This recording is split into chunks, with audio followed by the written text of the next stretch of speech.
Good morning. We're going to finish off chapter 9 in 1 Corinthians this morning. We're going to pick up in verse 27. We're going to go along with the same theme that we've talked about the last 2 days. Paul's writing, he says, "But I discipline my body and keep it under control, lest after preaching to others, I myself should be disqualified." So Paul's going along with the same theme he's been using about being an athlete, training your body, and going out and putting that training into practice. He finishes off the chapter by warning you to not disqualify yourself from the race. In high school, I was fortunate and blessed with strength to participate in powerlifting at a high level.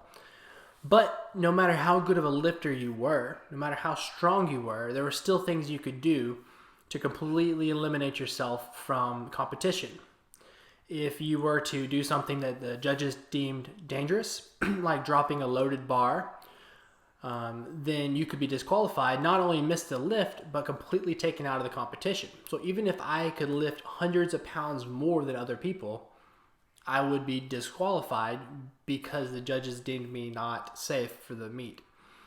What Paul is saying, that as much as you might train, or as much as you might proclaim the gospel, you can be disqualified from the race, or you can be discredited from your faith by what you might say, what you might do, who you associate yourselves with, where you might find yourself.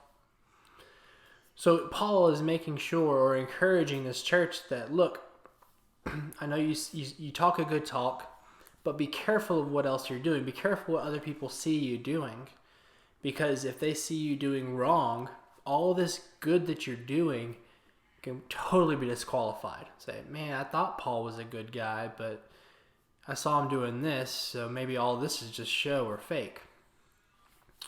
So I encourage you guys this morning to be careful of what you might be doing, what you might be saying, and how people might be viewing you.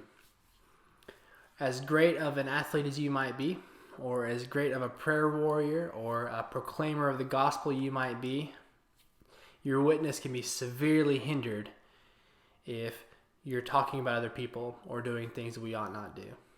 Anyway, hope you guys have a great day. I'll see y'all tomorrow.